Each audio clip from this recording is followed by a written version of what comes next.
Okie dokie, we are streaming. So, in this episode of Dawn of a New Era, the podcast, we have a very special guest with us today. We have Joe Paranteau, and Joe is a sales expert. And I think his story is really intriguing because we've just been having a little chat and he's not really followed the conventional route. So anyone who knows me knows that although I own an academy, etc., my education certainly was not the most traditional. And we're going to be talking about Joe's journey as an entrepreneur and also his experience, because I think one of the most important things to remember is that, you know, when we see people talking about, sales, we automatically kind of go into the, or, you know, maybe I'm not in sales, maybe I'm just more marketing. But actually, I think everyone is involved in sales. With the emergence of social media and social selling, it's a biggie. Now, Joe's journey, he has done $1 billion in 5 years. I mean, that's a pretty epic accomplishment. And he's about to release his new book, $1 Billion Sales Secrets. So, Joe, tell us something about you, and tell us something that maybe, you know, traditionally people don't know about you. We know all your sales expertise, but tell us something about you. So good morning. I'm so excited to be here. Dawn, you look great. Your audience looks great. It's such a great Friday morning. So happy Friday, TGIF. Something that people don't know about me. I'll just introduce myself and say, Ozamakwa Buju. I'm the first generation in my family to grow up off an Indian reservation. So I'm Chippewa Cree. I'm a member of the Little Shell tribe of Montana. And my father, his sisters, brothers, they all grew up there. And he left. It was actually interesting. My aunts were interned at a boarding school. They were forced from their family to go to boarding school to inculcate them into, the American culture.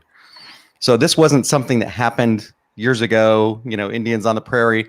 This happened in a lifetime, in a generation. So I'm evidence of, somebody who lives in two worlds. And that's what I think people typically look at me and they see a polished, salesperson. They don't see that side of me. Yeah, exactly. Working for one of the biggest tech companies, great, sales director title. I was just saying to you before, we think you've done the traditional route. You've gone through university. You were just telling me that you were just about to complete your MBA. I mean, amazing. So what's the MBA in? Entrepreneurship and family business. And yeah, I haven't done anything the traditional way. People in my class call me Father Time. They're like, "Why are you here?" I'm like, I'm all about growth mindset. I want to grow and learn, and always continue sharpening the saw. Well, you know that everything I talk about is all to do with marketing, motivation, and mindset. I mean, I think a lot of people, although I'm in marketing, I would say that, every day I'm involved in sales. And, I think when people see the fact that you've written a book, $1 Billion Sales Secrets, like, let's be honest, there'll be a lot of people out there who are just thinking, another sales, guru. What is your attitude to wealth? I mean, do you believe that everyone can have wealth? I do. So wealth is a mindset, and even my concept of money is a concept. Let's think about it. It's, the federal bank, they print money, Bitcoin miners print money. So money is something that's a tool that business people need to learn how to leverage and use. Mm-hmm. I think what happens though if people, I think a lot of people will challenge this where, they're maybe new to entrepreneurship. So, you're writing about $1 billion. This may feel for someone who is in a SME, and I know you work with SMEs, that it's too far away. Yes, it's the title and the experience is a little bit heavy. When I think about it, what is $1 billion? If you stack dollar bills, it's 68 miles long. Wow.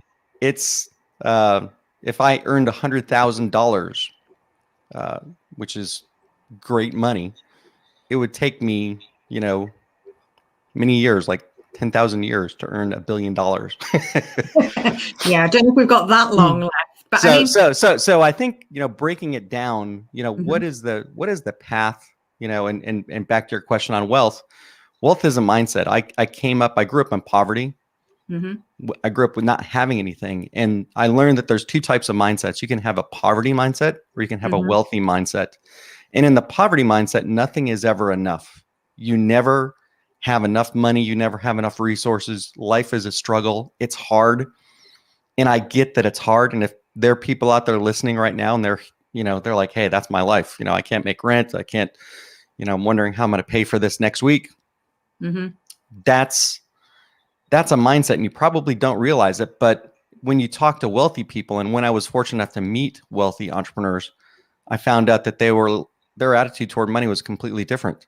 Mhm. They came from a mindset of abundance. There was Yeah. always going to be enough. There was always going to be an abundance of money, of resources, of everything. Mhm. That surprised me. And so the more I started reading, learning, hanging out, getting mentored by people, Mhm. the better I was able to adopt that mindset. And the path to $1 billion in selling. I work for Microsoft, so my views here are my own, not of Microsoft's. But I had the opportunity in my career, once I got established in that company, to start pursuing more and more challenging roles. Yeah. My career that I charted was to find bigger and bigger sales quotas. Mhm. I'm like, why not? I want to learn how to sell with scale. Yeah. When I did that, I was confronted with things like a $1 billion, number. Mhm. Breaking it down, I had quotas as high as like close to 400 million, annually. That's $2.5 million a day. Yeah, I think for most people would be like, "Oh my goodness, yeah, I'm so glad I don't have Joe's job."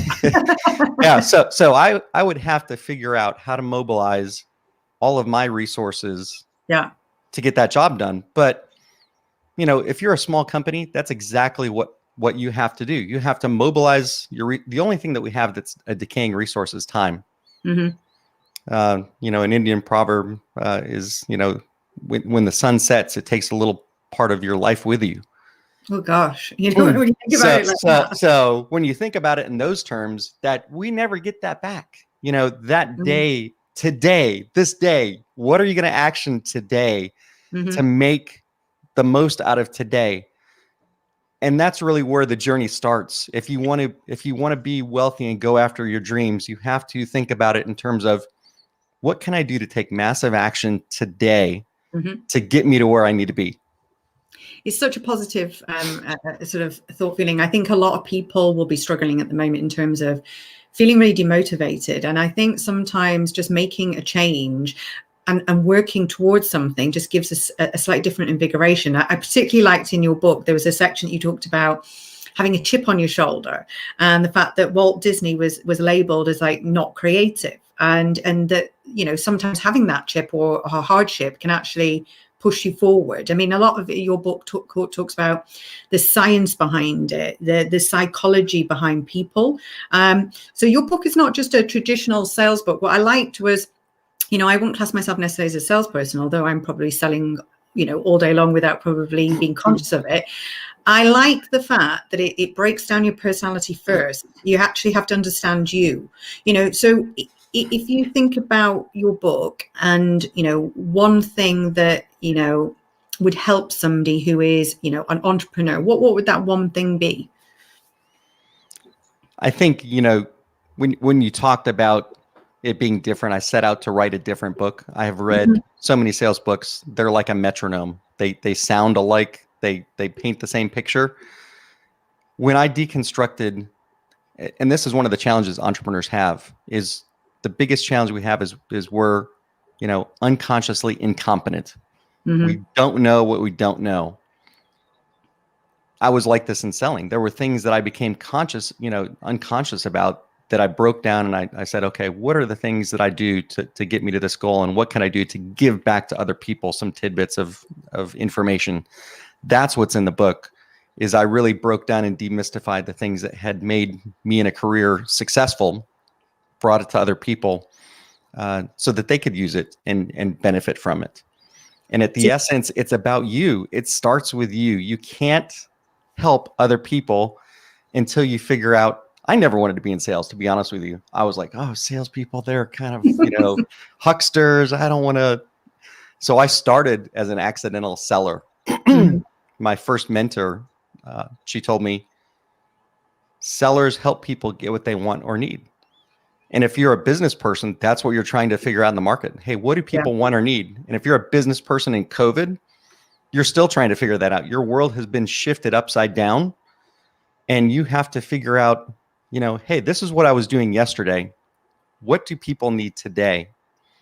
And what can I do to help people get what they want or need? And everyone sells. So my hope is that people who, even if you consider yourself a career salesperson, or you're an accidental seller, or you're a business person, family business owner, and suddenly you found yourself in a selling, situation, you'll read this, you'll focus on the most important thing, which is you.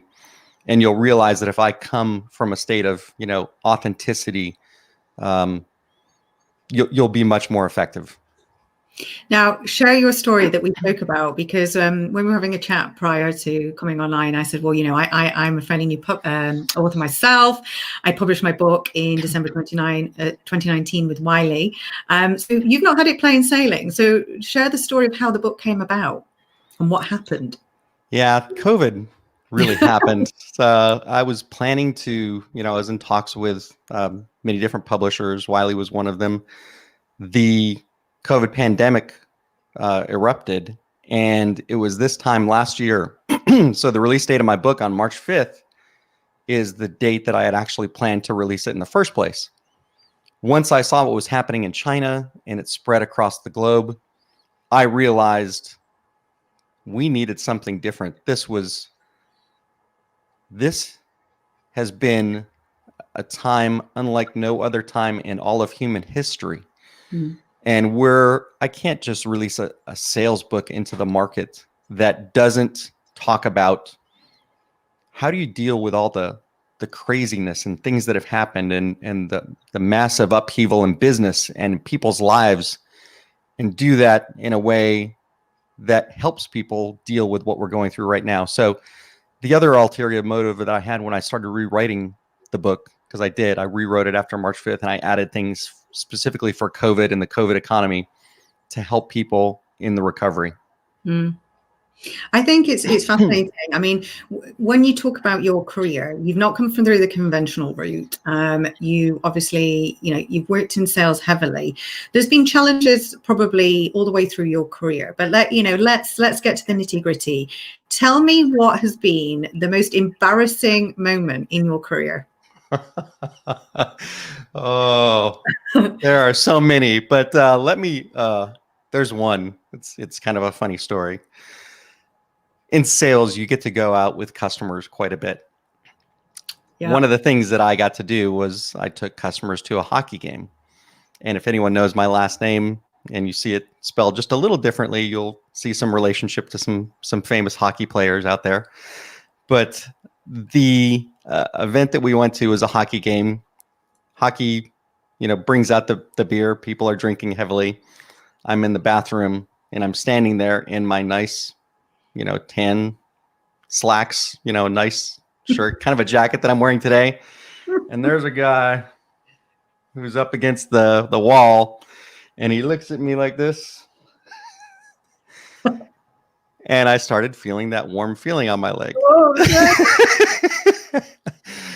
and I realized he was actually peeing on me. Oh my goodness. You got peed on. I got peed on, and I'm wearing tan slacks. So of course you can see everything. So I was completely embarrassed. I started scrubbing my leg with soap and water. It wasn't looking any better. So I bought some beers to bring back to my client, and I found a pitcher of beer, and I just bought it and I took it and I threw it on my pants. And I was like, oh, I can't believe somebody spilled beer on me. Nice recovery. So when life gives you a curveball like that, it can be the most embarrassing. I literally, the only thing I was thinking is, I just want to go home now and and change. I don't want to be here. This is ridiculous. But thankfully the beer worked in, is a nice, I think it's a great story. When you told me before, I was like, we're including that. So obviously you're, 30 years into your career, right? There'll be people listening here that, you truly believe that, mindset's going to give you this motivation through. But what do you wish you'd known 10 years ago? What would have changed for you or helped you on the way? I think 10 years ago, knowing that taking advantage of the time that you're in right now, we tend to have this linear thought process that, hey, when I get to this point, I'll do this. When I get to this point, I'll do that. Don't put those restrictions on yourself. We move toward what we think about and believe about ourselves. When you put limitations on yourself, or you let other people put limitations on you, that's your own doing. And for me, I wrote about this in the book. I'm a pilot. I was in the Air Force. I went in the Air Force to become a pilot, went through testing for undergraduate pilot training, and they told me, you will never be a pilot. In fact, you flunked this test so badly, this is not for you. You need to think of something different to do. Wow. I believed it. I thought, wow, they must be correct. I'm probably not good pilot material. And then it was later in life, once you have a little bit of maturity and you're like, it's a bunch of bull. I'm going to go out and get my pilot's license. And I did. And I almost had a perfect score. I just had 2 points off my score, but pretty good pilot. So don't believe people, don't let someone else label you. Do you think a lot of people, I listen to a lot of entrepreneurs, and I think some of them take on other people's attitudes or thought processes, which, to be honest, some of it's just projecting and triggering, some of their own feelings. What would you say, in terms of the people you've met, who has been or what has been the biggest influence on you that you would say that, this has forged me ahead, this has built my character? Well, I'm a voracious reader as well. So the people who don't have the quality connections in your life, the great thing about today, you're a podcast away, you're a video away from some of the best minds out there. Read, watch podcasts, listen, tune into people. Those people can motivate me. In my career, some of those people have had a tremendous impact on me and they have never known it. But it's the people who, you meet some people along the way who will spend time with you, who will, and not all of them will spend time with you freely. Some you have to pay for. Yeah. Investing in mentors. And you'll find that every professional person, there's a great story about, I took my daughter to a golf range here in Texas. She's a golfer and we went out there to hit some balls and we look and turn and there's Tiger Woods, 2 down from us with his coach, Hank Haney, who he spent a tremendous amount of time with, when he was trying to fix problems in his swing. So even people like Tiger Woods hire professional coaches to help them in their life and business, in their profession. People just need to learn to sometimes you need to do that. And I think it's about stepping out of your mind, and because you become so absorbed. And I think during COVID, especially, that we've probably never been so involved in our business without breaks. Like I was used to traveling, so I would have natural breaks and creativity time and mind time and mind space that I took for granted. I might be sitting on a train or a plane or something, but I was thinking and I was a step away. And sometimes I think, having a coach or mentor is important. So what are the most important lessons that you've learned in life? You've had many businesses, have you had a failure that's happened that's been critical to the way that you're living your life now? I think a couple of life's best teachers are heartache and failure. And I think we've all been through a fair amount of that as entrepreneurs. Yeah, the unfortunate thing, and there was a business that I tried starting, and this was really it was a business for organic cosmetics and perfume. I had a great mind about creating this vision. And a lot of entrepreneurs might run into this, where you have this vision, you have this idea, and it's bigger than what it, you can see it in great clarity. Well, I didn't really approach it, methodically or anything like that. I didn't have a process for my approach. I just kind of started putting action toward it. And I was unconsciously incompetent about many things. I mean, the perfume industry is a scientific industry. I had test tubes set up. I didn't know anything about a nose, but I was trying to figure out, okay, what are the bass notes? What are the midtones? What are the top notes? And I spent all this time. I got pretty good at recreating a couple scents, but in the end, I underestimated the regulatory aspect of it, and creating products that are free of contaminants and bacteria. I slapped it on my skin. I ended up getting a huge rash. Had to go to the hospital. It was not a good thing. But in retrospect, one of the things that's changed my mindset and thinking is entrepreneurs can be successful if they follow a process. Start with a hypothesis and go for validated learning. Find out what the market will bear and what customers are telling you that they're willing to buy. So that failure, and subsequently my rationalization and learning about what I did wrong, huge teacher. And so I think that embrace your failures. I try and fail so I can learn and apply growth to it. And it's really interesting. And when I go back and look back at the period that I've come from and evaluate critically, you reflect and say, okay, this is what I would have done better or differently if I could do it over again. I think that's a healthy thing for people to do. Yeah, definitely. And I think failure is a big thing. I think a lot of people will see entrepreneurs and people in, key roles, and they'll think, well, I'll never get there, but it didn't happen overnight. I mean, I'm 20 years into my career in marketing, or 30 years into your career in sales. And I think it's important to remember that there'll have been a journey that's up and down all the way. Yeah. One thing to that I'll share. Everyone knows Mark Cuban, or I think you do. Yeah, the shark from Shark Tank. Yeah. So I live in Dallas, and I had an opportunity to sell to him.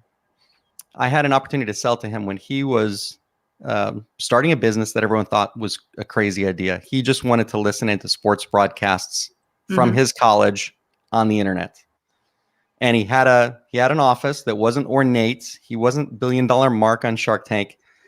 He had just regular people working. He still wore his t-shirts, but his business over time changed names. And then suddenly one day in his parking lot, even the administrative assistant was driving a Ferrari. It happened like that.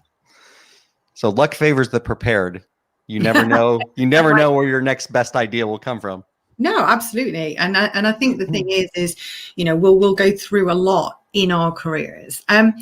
If there was, something that you could leave our listeners with, something that, that they could action today, making, you talk about mindset a lot in the book, and, and this whole essence of being a victor, not a victim. There'll be a lot of people listening to this who are not in the best space and, are pivoting their business, and they're trying to forge forward.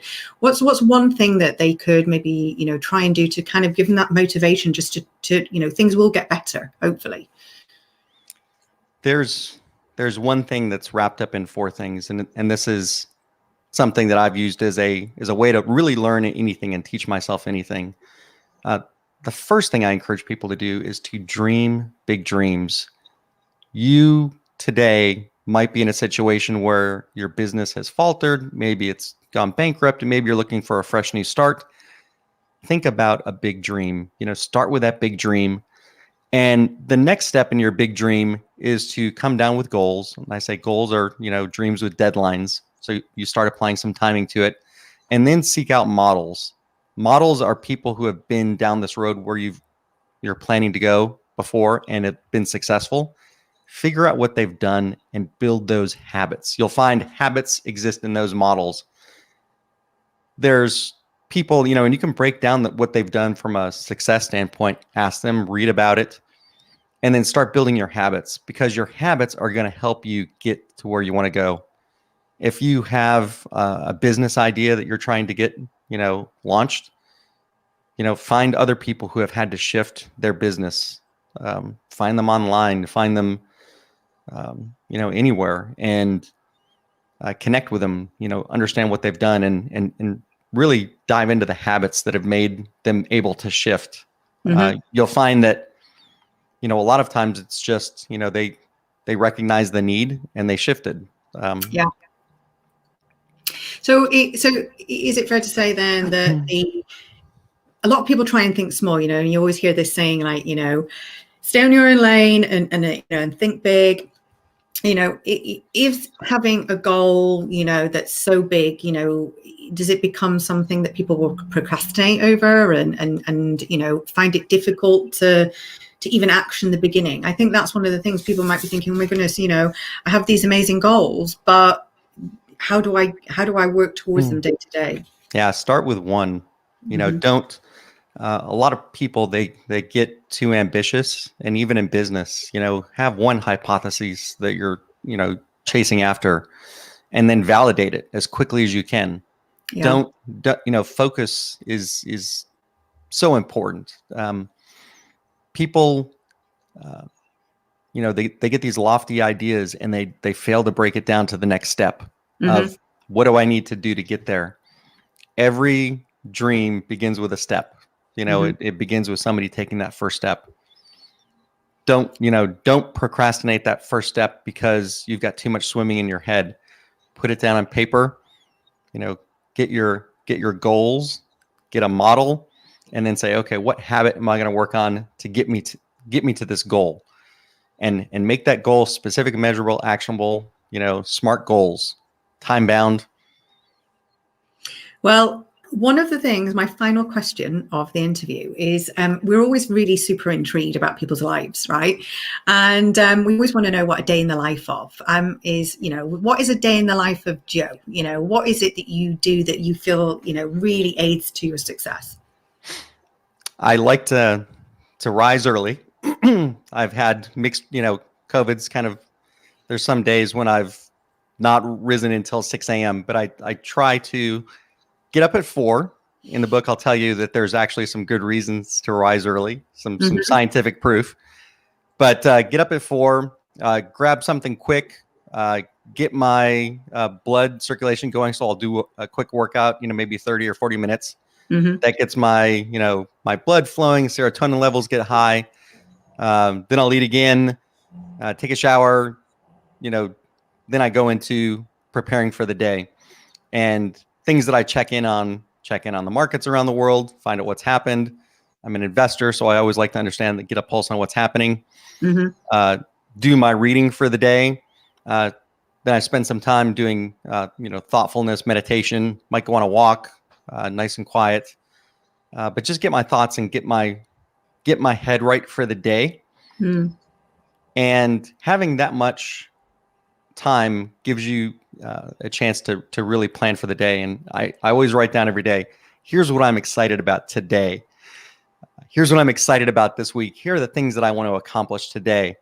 And this week, I can tell you, Dawn, you've been number one of the things that I've been most excited for this week. Number one. This is great. I mean, I've so enjoyed. I said to you before that, we could probably talk for about 82 hours, just about life experiences. And, when I started reading your book, I was kind of into the chapter, and I, literally, hours had gone. I was like, what am I doing? But what I particularly like is when you talk about your day, the amount of time that you put in for you at the beginning of your day. And I think this is a lot of things that we forget because we dive straight into work and we think work is the most important. But really, if the mindset is not there, the motivation's not there, it's going in with the attitude, isn't it? And I think this is one of the biggest takeaways from the interview, that it's the attitude that you have is going to really, bring a different essence to your day.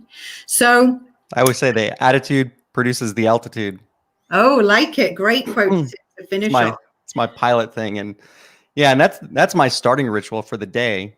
Then I go to work. I still have a kind of a normal job where I'm a sales leader. And then after work, I go to school.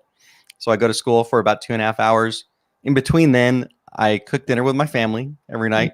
So that's a fun time of bonding for us. Yeah, important time. And then they know when I'm at school.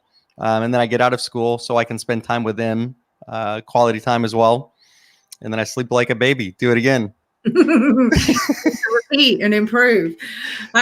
Okay, so thank you everyone who has signed in today. Now, if you're watching this on replay, you'll find Joe in our group. He has kindly joined us in the Facebook group, which is Dawn McGruer's Marketing, Motivation and Mindset group. And of course, make sure that you subscribe to Dawn of a New Era, the podcast, because the full interview will be out on podcast. So make sure you connect with Joe, and we will be posting lots and lots about your book when it comes out. So it's the 5th of March.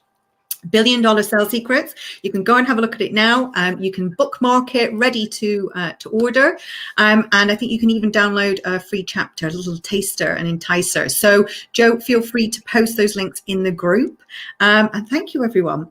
So make sure that if you are just catching the broadcast now, that you sign in to the group, watch it all. Joe's tips have been amazing today. So thank you. And thank you. Well, I was going to say thank you for joining so early, but getting up at 4 a.m., you know. Joe, it's been a pleasure. So final words for the audience. So I just want to say thanks to everyone. I appreciate you. I appreciate the time that you've taken out of your day to tune in here. It's an indicator that you are doing something about your life, and you have more that you want to achieve in your life. And I'm in your corner. I'm rooting for you. Let me know what I can do to help. I'd love this conversation to continue. My name is a long name. It's hard to spell, but on social media, you can find me pretty much anywhere at the JPAR, JPAR, the JPAR. It's my website. You can find most of my social media handles there. You know, on LinkedIn, it's LinkedIn, the JPAR, Twitter, the JPAR. Let me know what's going on in your life. If any of the secrets that I've shared are working, how they're working. Would love to hear your success story, because really that's what it's all about. This is something that I'm really anxious to engage you with and hear your story. So thank you, Dawn, for allowing me to chat with your audience today and with you. Thank you. And thank you for inspiring us. It's been super special and just great to start the day for us in the UK here. So see you all later, guys. And thank you so much. Take care. Bye.